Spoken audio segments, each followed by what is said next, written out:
Hendy Performance Ford Fiesta ST. It's their project car at the moment. So far we're having a lot of fun, haven't we, Matt? Oh, it's beautiful. Yeah, it's good. It's fun to drive, very quick. Yeah. Very poppy and farty. Oh yes, it loves a pop and bang. So I'll just read out the specs which have been done to this car so far.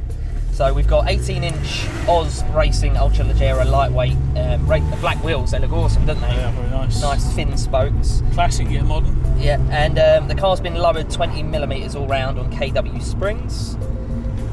We've also got a AirTech Motorsport lower front splitter, and then an AirTech induction kit with silicone intake pipe.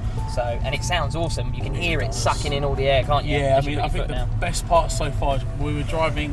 Where are we at the moment? I can't remember the town we're in now. Lee-on-the-Solent. Lee-on-Solent. That's it. Lee-on-Solent. So we were driving here using one of the local A roads, and then you put your foot down to overtake, go down a gear, and that induction kit is just like, oh, it sounds brilliant. It's like sucking the earth from underneath your feet.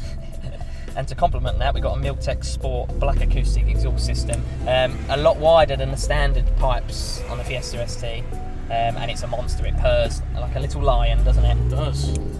Oh, and I forgot to mention the most important thing. It's been remapped, giving it 230 horsepower, so that's 30 up from the standard. You can feel it, but again, like I said, we have experienced quite a bit of turbo lag, whether it's the engine struggling to pick that power up. What do you think it is, Mark? I just think it's just a failure of most turbo cars. It's just a simple. Maybe if they'd gone for a twin turbo setup or maybe a twin scroll might have helped. But it is a hatchback at the end of the day. You don't want to be putting too much power through a 3-cylinder. I think it's probably at the upper end of where you want to push this car. Oh yeah. Any further, you'd probably be looking into quite dangerous territory. But it's so much fun. It really is. So much top gear. Oh yes, it's it. As an everyday sports hatch, hot hatchback, why not? It's a Fiesta ST, you know it's going to be good. Yeah, completely agree.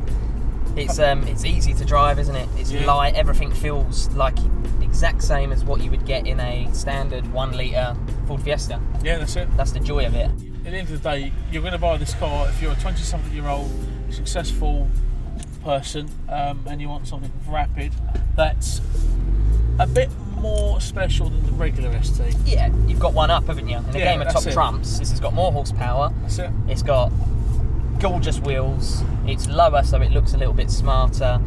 Yeah, you've got bragging rights, haven't you? Definitely. At a car meet, you've got bragging rights. Can't agree more. One of the best things about the car, and it may be a really boring feature, but again, with Hendy backing the build of this car, it has a warranty. Yeah. Like, you go and buy your own Fiesta ST and start chucking your own mods on, you avoid that warranty straight away. Exactly. You buy this though, the warranty's there. Yeah. So that's the thing. That's a big winner for me. You buy your Fiesta ST from the Hendy Ford group, and then you take it to Hendy Performance and then get some work done. That's it. Yeah, it's brilliant. Just need to find some money now, Matthew. Yes, if you could, I'll shake that money tree. Yes. Please do. Yeah. Maybe the viewers could contribute a few £25,000. Excuse me, sorry. Yeah, they could always send some money to our PayPal account. It's the 3 cylinders at Wearskin. Give us some money to buy some more cars.com. Thank you.